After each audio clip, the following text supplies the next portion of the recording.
आप सब ने अपने जीवन में एक कहावत तो सुनी ही होगी कि एक चुप 100 को हराए। सुनी है ना?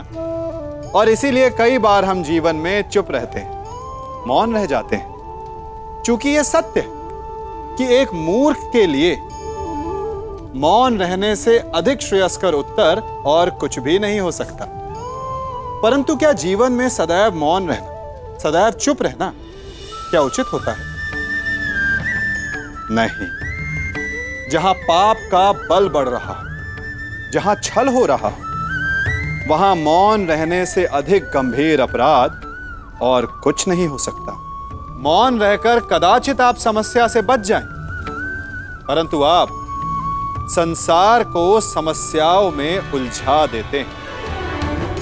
इतिहास साक्षी है कि पापियों के उद्दंडता ने संसार को इतनी हानि नहीं पहुंचाई जितना कि सज्जनों के मौन ने पहुंचाई।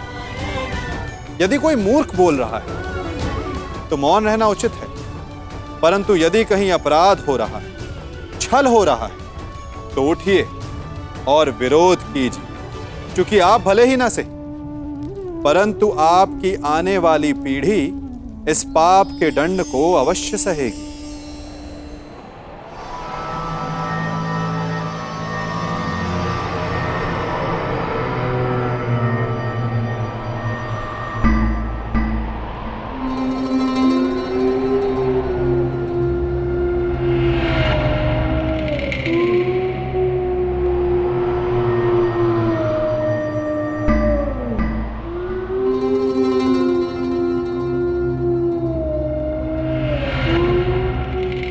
युद्धभूमि में उल्लू का रुदन शुभ संकेत नहीं है माधव।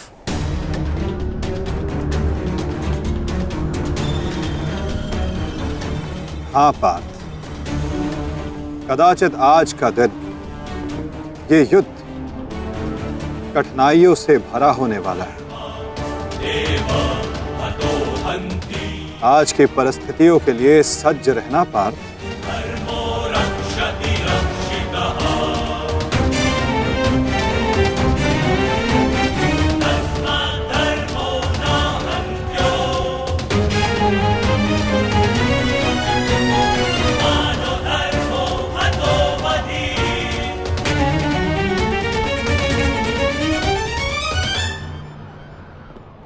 अपनी रणनीति बनाने से पूर्व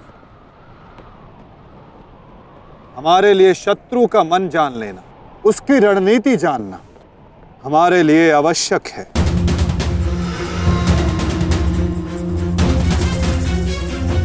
सबको ज्ञात है ना कि आज शत्रु का लक्ष्य क्या होगा?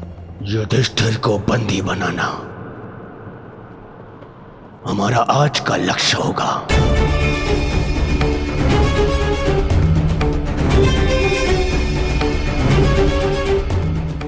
युधिष्ठिर को बंदी बनाकर मुझे इस युद्ध को यही समाप्त करना है। मेरे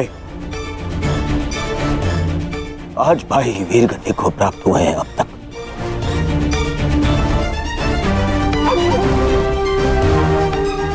श्रद्धांजलि श्रद्धांजलि देनी है मुझे उन्हें।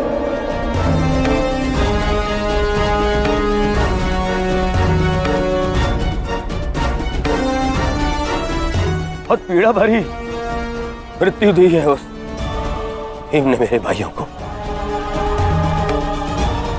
इन पांडवों को इतनी पीड़ा दूंगा कि अपनी मृत्यु की भिक्षा मांगेंगे ये मुझसे।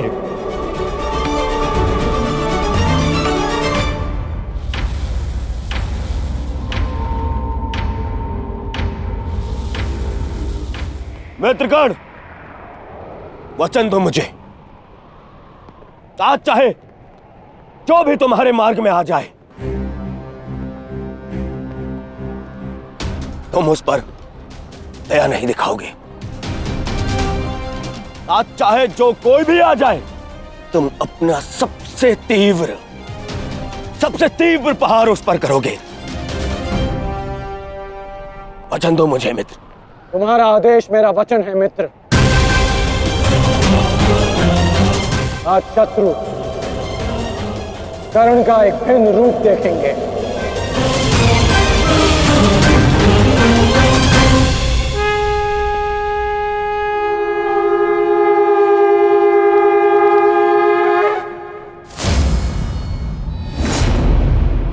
आक्रमण! आक्रमण! आक्रमण! आक्रमण!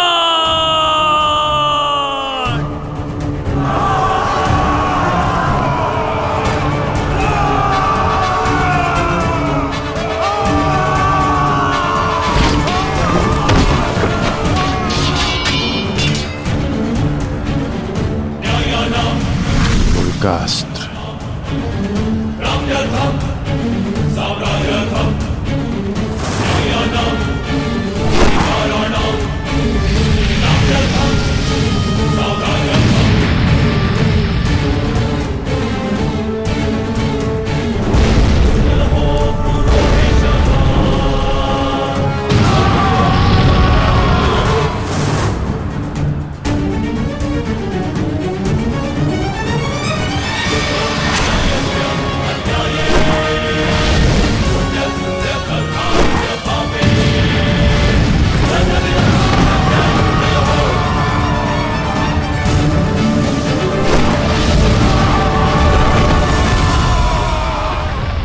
अद्भुत, अद्भुत मित्रगण, अद्भुत। अपना मार्ग ज्ञात है ना सभी को?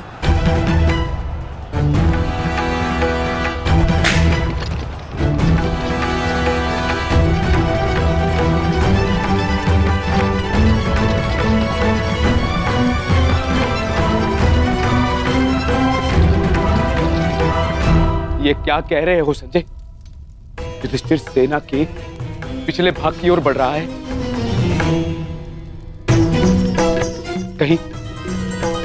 कहीं उसे हमारी रणनीति का भान तो नहीं हो गया? कौरव युधिष्ठिर को बंदी बनाना चाहते हैं? ये तो मुझे ज्ञात नहीं है महाराज, किंतु युवराज दुर्योधन इस बात से बहुत व्यग्र हो रहे हैं।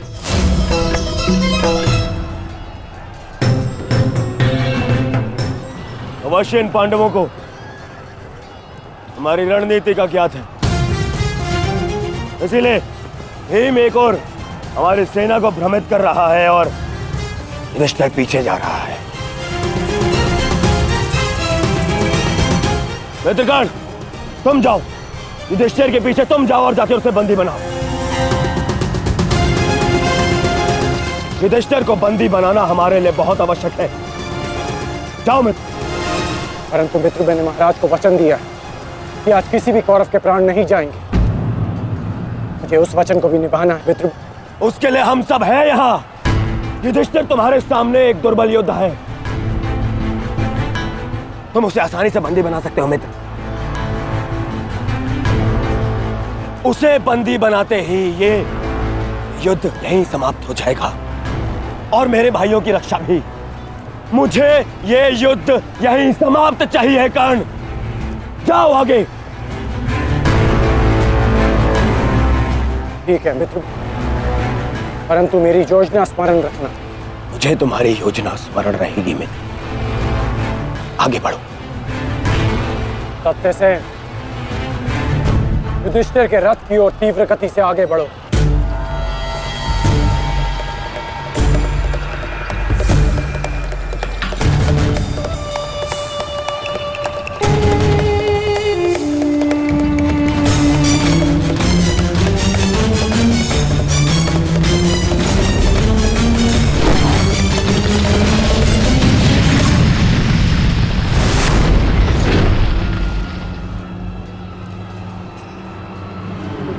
योद्धा शत्रु की ओर आगे बढ़ता है, उससे पीछे नहीं भागता। मैं तुम्हें युद्ध का आह्वान देता हूं कौंतेय।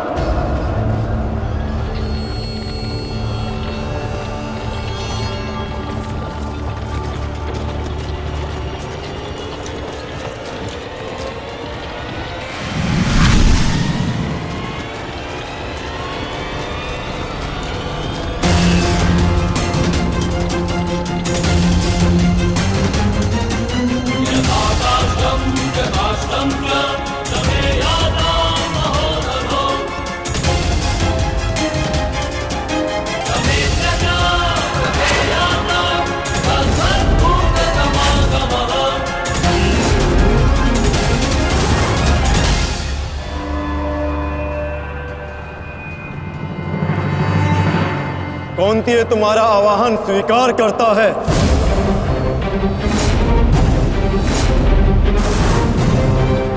कल आपने मेरे साथ छल किया माधव। नहीं अंगराज, छल नहीं, ये रणनीति है।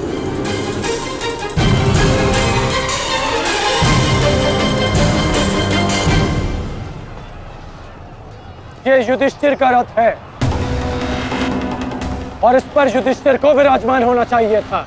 वो तुम्हारी भूल है अंगराज, क्योंकि तुमने रथ को नहीं, रथी को युद्ध के लिए ललकारा है। और तुमने युधिष्ठिर को नहीं, कौंतेय को ललकारा है, युद्ध का आवाहन दिया और उसने तुम्हारे इस युद्ध के आवाहन को स्वीकार किया है कर्ण। तुम सदैव मुझसे द्वंद्व करने का अवसर ढूंढते रहे हो कर्ण। समय आ गया है, अब दिखाओ कि तुम कितने समर्थवान और कुशल योद्धा हो। अपना आवाहन पूर्ण करो मुझसे और वहां दादा भीम अपनी प्रतिज्ञा पूर्ण करेंगे।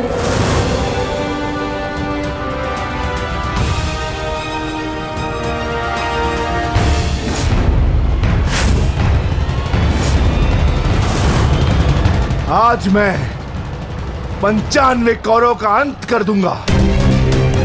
पांचाली को दिया हुआ वचन और कुरु सभा में ली हुई प्रतिज्ञा आज दोनों ही पूर्ण हो जाएंगे। तुम आगे बढ़ो भीम, तुम्हारे मार्ग की बाधा हम दूर करते हैं। आगे बढ़ो।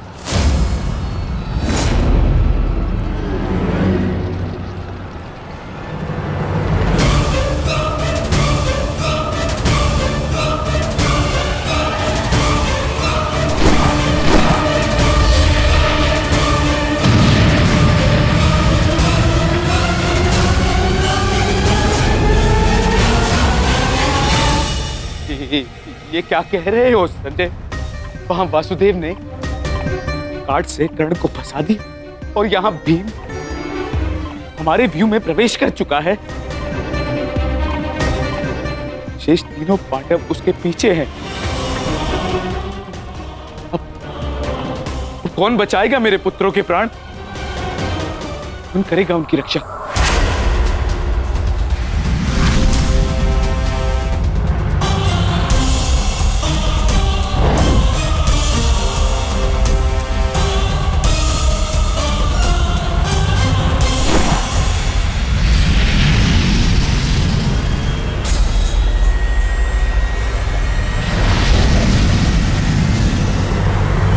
ये तो कर्ण का संकेत है।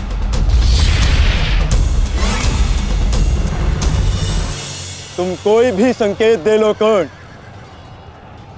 तुम्हारी सहायता के लिए यहाँ कोई नहीं आ पाएगा। कौन कहता है कि मैं रक्षा के लिए संकेत दे रहा हूं? माधव भले ही तुम्हारे सारथी हैं, किंतु इनकी नीति मैं तुमसे अधिक पहचानता हूं। तुमने भले ही माधव की सहायता से मुझे युद्ध क्षेत्र से अलग कर दिया, किंतु मेरी रणनीति को विफल नहीं कर पाओगे अर्जुन।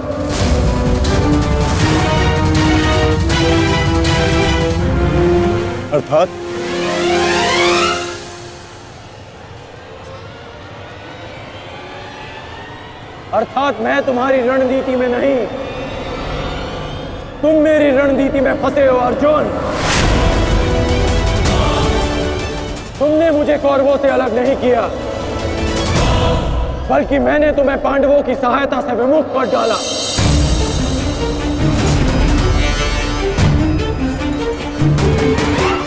अब तुम भीम की सहायता नहीं कर पाओगे अर्जुन, और भीम किसी कौरव का वध नहीं कर पाएगा।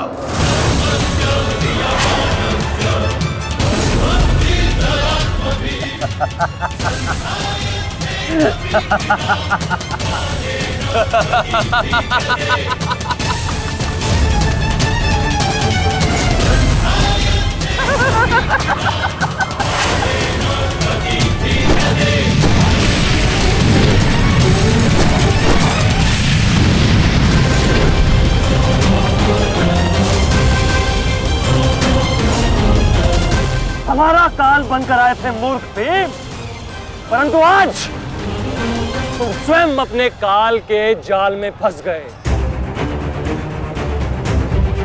प्रिय भ्राता भीम, अकेले ही 100 कौरवों का वध करने की शपथ ली है ना तुमने? तो अब देखते हैं इस शपथ को पूर्ण करने का सामर्थ्य तुम्हें है भी या नहीं। प्रतिज्ञा पूर्ण करना चाहते थे ना गदाधारी? इस प्रतिज्ञा को पूर्ण करने के लिए तुम्हें अब अगला जन्म लेना होगा, क्योंकि इस जन्म में तुम्हें मरना होगा गदाधारी।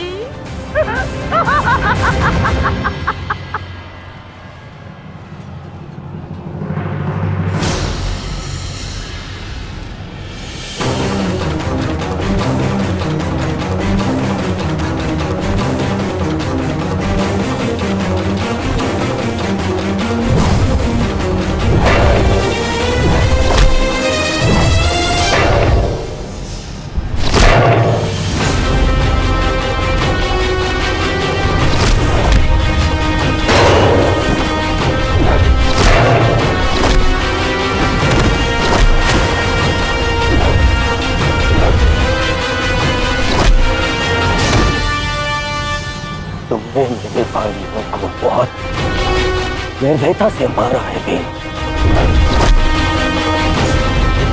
आज मैं तुम्हारे लहू से उनका तर्पण करूंगा। और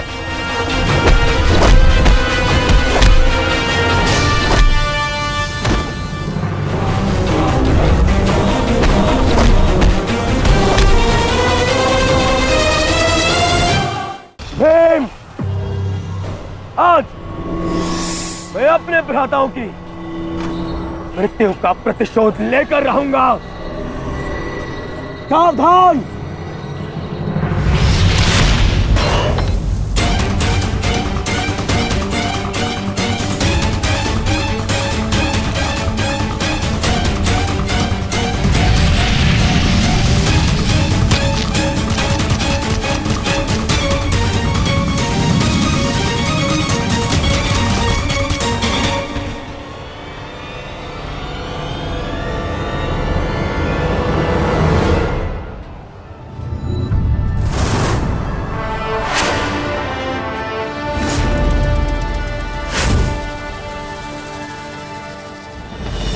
आपका प्रतिशोध पूर्ण हो न हो, परंतु मेरा प्रतिकार आज अवश्य पूर्ण होगा।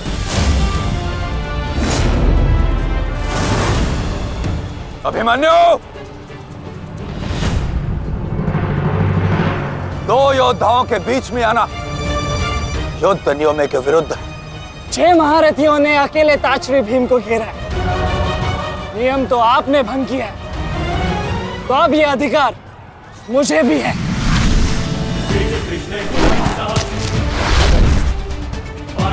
अभिमन्यु! चक्रबंधास्त्र।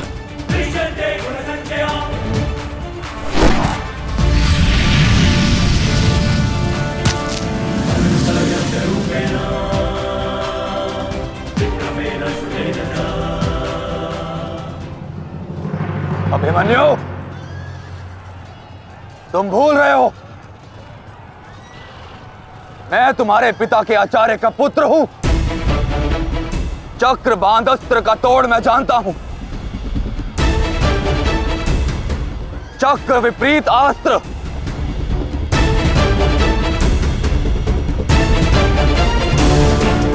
भूल तो आप रहे हैं महारथी। विपरीत अस्त्र तभी कार्य करता है जब युद्ध नीति गत हो। एक योद्धा पर आप सभी ने आक्रमण कर युद्ध नीति भंग की। अब अपनी इस अनीति का दमन देखिए। बालक! बालक! मेरी शत्रुता तुमसे नहीं है। मेरे मार्ग से हट जाओ, अन्यथा अपने प्राणों से हाथ धो बैठोगे। धो तो आज मैं उस कलंक को दूंगा जो मेरे परिवार के माथे पर है। कि अपने कुलवधु के अपमान का प्रतिकार नहीं कर पाए।